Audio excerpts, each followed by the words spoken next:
Welcome to Crojo Corner. My name is Laura, and today we are going to go over the 350 plus crochet tips, techniques, and trade secrets by Jan Eaton. Now you can buy this on Amazon.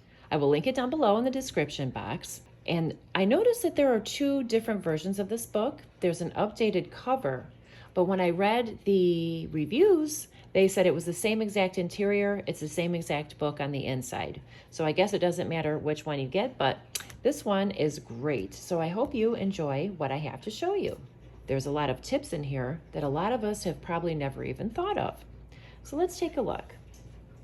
We've got our contents, of course, and we'll just kind of take a quick little walk through the book.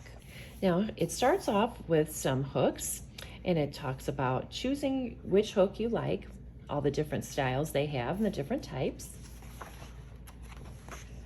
And it talks about holding the hook. And then we go into the essential toolkit, some supplies that we need. And then it talks about how to store your hooks, and it even shows you how to make a crochet hook pouch if you are into sewing. And then it talks about all the different types of yarn that you could use and what it's going to look like once you crochet it up. Here it talks about useful hook and yarn combinations. So basically, if you want to use a sport weight yarn, it's best to use a 2 to 3.5 millimeter hook. But if you want to use a worsted weight, it's better with a 5 to 6 millimeter hook. Now on the side margins here, they always have little extra tips and tricks. Now here is a pattern chart, and this kind of tells you exactly how to read a pattern by each section. Now it'll tell you the schematic, exactly what that means. Sizing, yarn information, hook sizes, gauge, asterisks, square brackets, what all of it means. That comes really in handy. And then here it tells you how to read the symbol charts on patterns. So you can just easily look at these along with the legend right here, and you can figure out how to crochet these patterns. Now here you go. There's some different stitch patterns, chevrons, textured chevrons, fillet, crisscross lace, and how to mix and match the different stitches. How to create a crochet piece out of this color chart here, color blocking chart. And this is a fillet crochet chart, and it shows you exactly how to make your pieces with that. It makes it a lot easier when you have a chart.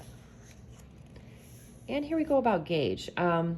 Gauge is something that we all need to figure out before we do our project. This talks about how to choose the correct gauge and determine it, how to measure it, how to measure a block in whatever shape that it's in.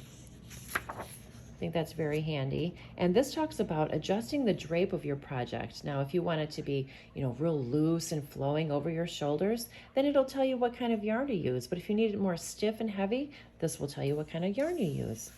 And then it talks about how you can make a pot holder out of all of your little gauge swatches, sewing them all together. I think that's a really cool idea to do with all of your extra little samples. Now here we've got the different body shapes, and they talk about the garments that you can make and what is more flattering on which body shape. That really comes in handy. And this also tells you how to measure your body for your garments. And this talks about getting a good fit from a ready-made pattern and a checklist for a well-fitting garment. And it shows you the shapes that you need to crochet and the measurements as well. And here are some more design basics, how to make wearables, guidelines for using your swatch and schematic. Now here are some ideas for scarves. These are some different patterns and different ideas how to make a scarf. You can do a narrow fillet crochet mesh, random stripes using yarn leftovers, lengthwise stripes with self fringe in a solid color with single crochet edging.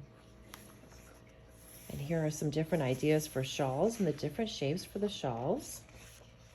And now we're getting into the crochet techniques, such as the foundation chain. And then it goes into your basic single crochet, half double crochet, double and treble crochet. And then the extended stitches. And then it talks about turning and starting chains and working into the back loop.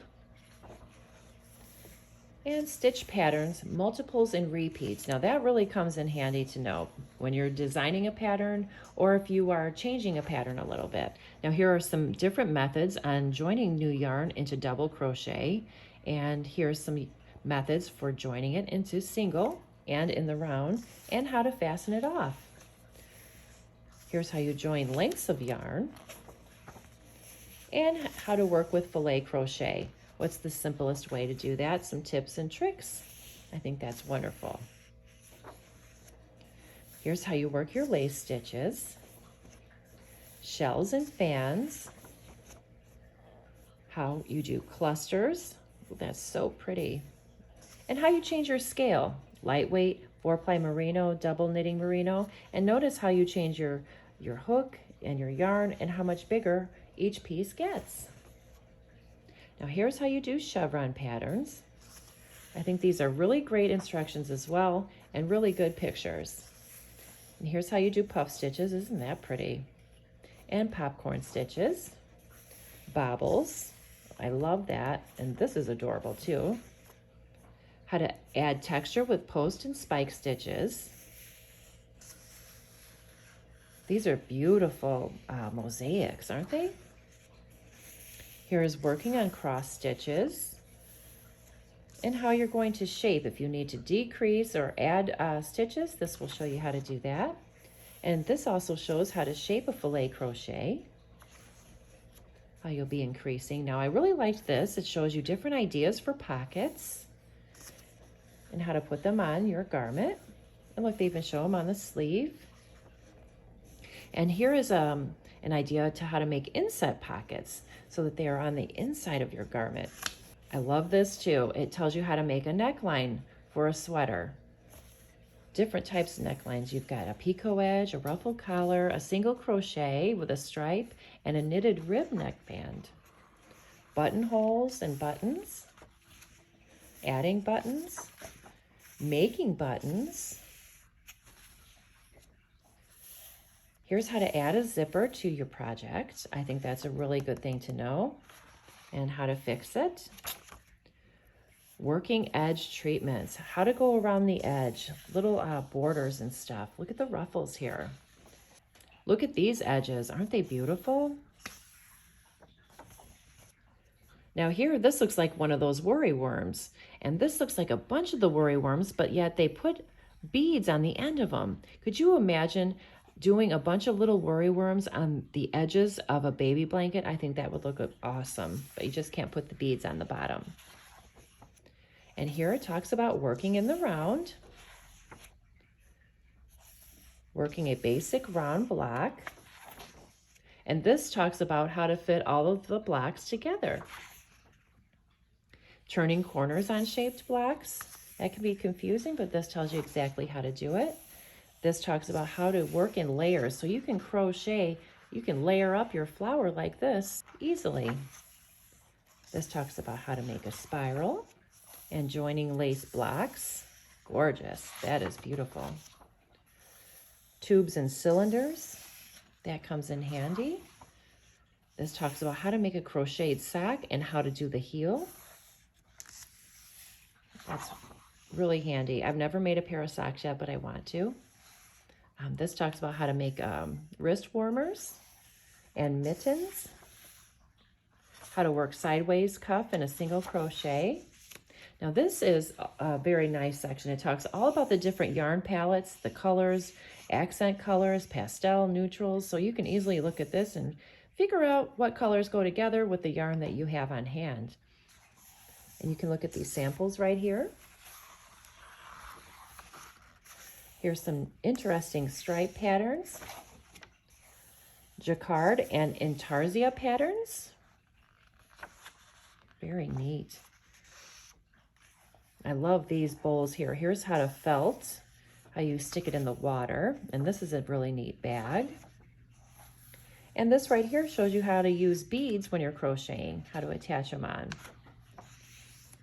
And this is very nice to know. It tells you how to set up a dye studio, how to wind your yarn into a hank, and then it talks about dyeing it with acid dyes and kind of shows you exactly how to do it. hand painting yarn with acid dyes. How beautiful that is. Assembling and finishing, dealing with the yarn ends. This talks about weaving in your ends and the right way to do it. And blocking and pressing. Wet blocking.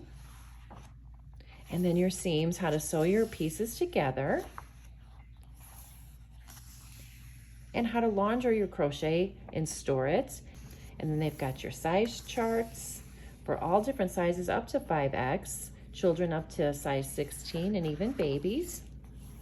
And men, they go up to XX. And then here's another chart with your stitch symbols and your American English terminology, your arrangement of the symbols, standard laundering symbols, your categories of yarn, your conversions and weights, your index, and that's about it. So I was really pleased with this book, and I hope that you liked it too. You know, there's something in it for everybody. All the little margins have great tips all along the side. I can't give away all of their secrets. I just wanted to do a review. But like I said before, if you find this book with a different cover with the same name, it's the same exact interior as this one. So I appreciate everybody for watching. If you like this video, please give it a thumbs up. Don't forget to hit the subscribe button and the notification bell.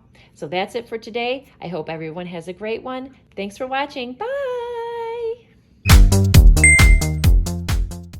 Check it out. I have a new Patreon tier for only $2 a month. Go to patreon.com/Crojo Corner. If you have trouble sleeping, check out my new channel, Soul Candy Cafe, rain sounds and meditation music to help you sleep.